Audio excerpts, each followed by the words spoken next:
The Sainsbury's local on Hartley Road had been there longer than Sophie could remember. She had grown up looking at it from the first-floor window of her parents' terraced house, the familiar red and orange frontage that sat directly across the street, its glass doors sliding open and shut all day like a mouth that never stopped breathing. When she was 7, she used to press her nose against the cold glass of her bedroom window and watch the people going in and out, making up stories about where they were all going. When she was 15, she started crossing those doors herself, buying crisps and chocolate bars with pocket money. Now, at 24, she came and went through them several times a day for milk, for bread, for the ready meals she told herself were temporary and had been eating for 2 years. It was a small life in a small street in a small corner of Coventry. But it was hers. What had also been hers, for the past 4 years, was the sight of him. The old man. He was always somewhere near the entrance, sometimes sitting on the low brick wall beside the zebra crossing, his hands resting on his knees with a kind of patience that looked less like peace and more like something that had worn peace down to its bones. Sometimes standing near the bus shelter, his lips moving faintly, as though he was counting something that kept getting away from him. On cold days, and there were many cold days, he wore a coat that was at least 2 sizes too large. The collar came up around his ears. The sleeves swallowed his wrists. It was the kind of coat that had once belonged to a bigger man, or perhaps to a version of this man that no longer existed. On warm days, he wore that same coat, as if he owned nothing else, as if the coat was the one thing that had stayed. He was not young. His hair had gone entirely white. His face was deeply lined, not softly, the way some old people's faces are soft, but carved, the way stone is carved when something has been working at it for a very long time. His eyes, on the occasions she had accidentally caught them, were pale gray and very still. Not the stillness of defeat, exactly. Not the performance of desperation that she sometimes saw in people who begged, the urgency, the eye contact held deliberately, the suffering worn on the outside for efficiency. He was simply present. If someone paused near him, he would extend one hand. Quietly, without theater. Most people walked past. Sophie walked past too. She told herself it wasn't callousness, it was just city sense, the practical knowledge that you could not stop for every difficult thing you passed in a day, or you would never get anywhere at all. She had dropped coins twice, perhaps 3 times, over the whole 4 years. She had never looked at him when she did it. She knew his face the way you know the face of a neighbor you have never spoken to. Familiar the way wallpaper is familiar. Present without being seen. For years. In that time she had finished her undergraduate degree and started a master's in social policy, which was, she sometimes thought, a particularly cruel subject to be studying. She had moved out of her parents' house and then moved back again because London had eaten her savings in 4 months. She had watched her dad's hair thin at the temples and her mum take up running at 51 to deal with the anxiety she would not call anxiety. Life had happened in its ordinary, uneven way. And through all of it, the old man had stood outside the Sainsbury's on Hartley Road. She had never once thought to ask his name. It was the 3rd Thursday of October, when everything changed. Sophie was coming back from the library at 4:30 in the grey Coventry afternoon, walking fast against the cold, her headphones in, and not connected to anything, worn purely as a social barrier against the world. The sky had settled into that particular English October color that is neither day nor night, the clouds pressing low and thick, the light already beginning to give up. She crossed at the traffic lights. She could see the Sainsbury's ahead, its windows lit orange and warm, the automatic doors doing their endless opening and closing. She could see him, the old man, in a spot near the wall. That was when the car pulled up. It was not a car that had any business being on Hartley Road. She noticed it the way you notice something that doesn't belong. A black Mercedes S-Class, long and polished, the kind of car that came with a driver, easing to a stop on the double yellows directly outside the shop with the quiet confidence of a vehicle whose owner had never once worried about a parking ticket. The rear door opened before the car had properly stopped. The man who stepped out was somewhere in his late 50s. Tall. Wearing a dark navy suit that had cost more than Sophie's monthly rent, the jacket sitting on his broad shoulders with the expensive precision of something made for his body specifically. He had the coiled, forward-leaning energy of someone who moved through rooms like he owned them. He was on his phone, naturally, and he looked nowhere in particular as he walked toward the shop entrance. Sophie had slowed without deciding to. She was maybe 20 meters away. Close enough. The old man saw the man in the suit approaching and took one small step forward. Extended his hand. The same gesture she had seen hundreds of times. Automatic. Habitual. The gesture of a man who had learned to ask in the most efficient and least intrusive way possible. The businessman glanced up from his phone. And stopped. Not slowed. Not hesitated. Stopped, as if the ground had simply ceased to be there beneath him. He stood completely still, staring at the old man.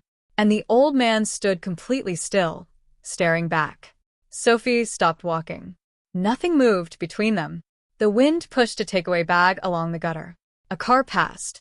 Someone behind Sophie said "excuse me" and went around her, and she didn't register it. Then the businessman's phone slipped from his hand and hit the pavement. He didn't look down. He kept his eyes on the old man, and his legs, his expensive-suited, polished-shoed legs, began to tremble. The tremor started at the knees. It spread upward. It moved through him the way grief moves through a body when a body has been holding it too long, and then his knees buckled, and he went down, not dramatically, not in a faint, just suddenly and completely, onto the cold, damp pavement. His driver was out of the car in seconds. A woman nearby cried out. Someone else already had their phone up. The old man had not moved. He stood with his hand still faintly extended, looking down at the man on the ground. His expression was not triumph. It was not satisfaction.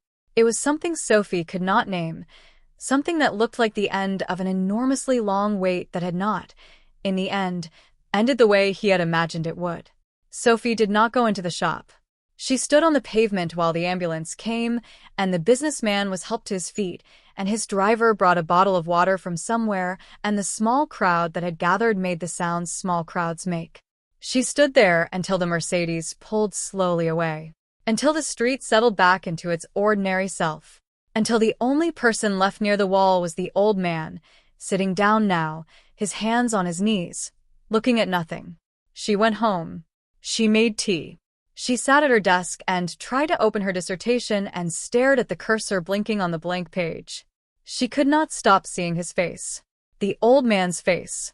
That expression she could not name. She closed the laptop at 9 o'clock. She made a second cup of tea.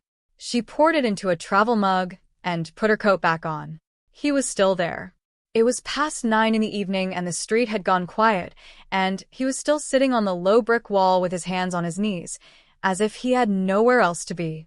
Which, Sophie realized with a small sick feeling, he perhaps did not. She crossed the road. She sat down beside him without asking whether she could, because she thought if she asked he might say no, and she was not ready for that. She held out the travel mug. He looked at it, then at her. His pale gray eyes were steady. "It's tea," she said. "2 sugars. I didn't know how you take it, so I guessed." He looked at the mug for another moment. Then he took it and wrapped both hands around it, and the sight of that, his thin hands around the warmth of it, made something tighten in Sophie's throat. "I live across the road," she said. "I've walked past you for 4 years. "I know," he said. His voice was low and quiet, with a Birmingham accent worn soft by time. "The one with the blue door." She blinked. "You noticed." "I notice most things," he said. "There isn't a great deal else to do." He said it without self-pity. Just as a plain fact, the way you'd say it gets dark early in October. "I saw what happened today," Sophie said. With the man in the suit, he was quiet for a long moment. He looked down at the travel mug in his hands. When he finally spoke, his voice was very careful, as though he was choosing each word the way you choose your footing on uncertain ground. "His name is James," he said. "James William Fletcher. He'll be 43 in February." He paused. "I know that because I was in the room when he was born. I held him before his mother did because she was still sedated, and the nurse put him in my arms, and I just stood there. Couldn't move. He was so small. I kept thinking, I'll break him. I'll break him. I don't know what I'm doing." A short breath that was not quite a laugh. He was wearing a tiny white hat. The hospital put it on him. It kept sliding over one eye. Sophie did not speak. "He's my son," the old man said. His name was Arthur. Arthur Raymond Fletcher. He was 62 years old, though he said it the way someone might say the number on a door they had not lived behind in a long time. He talked for a long time on that wall in the dark, and Sophie listened. She didn't take notes. She didn't ask many questions. She had done enough interviews for her research to know when someone needed the space to unspool a thing, and this was that. He had raised James alone from the age of 7. His wife, Karen, had left. Not for someone else. Simply away, which was in some ways harder to understand and harder to forgive. She had packed 2 bags and kissed James on the forehead while he was sleeping and left a note on the kitchen table. "I'm sorry. I can't be who you need me to be. Please don't look for me." She had not come back. Arthur had stared at that note for a very long time. Then he had put it in a drawer. And then he had made James's packed lunch for school the next day, because it was a Tuesday and James had PE on Tuesdays and needed his kit. "That was how I got through most of it," Arthur said. There was always something that needed doing next. His lunch. His shoes needed resoling. Parents' evening. There wasn't a lot of time he stopped. To feel it.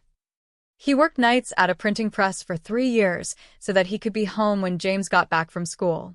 He slept in the hours James was in class, when the house was quiet and the small sounds of the street outside came through the thin walls of the terraced house in Erdington. He was almost always tired. He had learned to function in a state of tiredness the way you learn to function in a certain kind of weather. It was just the conditions and you managed within them. He was a bright kid, Arthur said, and something shifted in his face. Reading at 4. Proper reading, not just the picture books, but anything he could get his hands on. I used to find him in the morning with the torch still on under his blanket, a library book propped against his knees.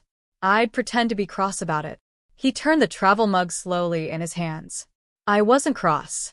He talked about the secondary school years, James restless and difficult and brilliant in turns, the arguments about homework that were never really about homework, the 2 months at 14 when James had barely spoken to him, and Arthur had stood outside a closed bedroom door night after night wondering what he had done, and what he should do, and whether you could do something irrecoverably wrong as a parent without even knowing it.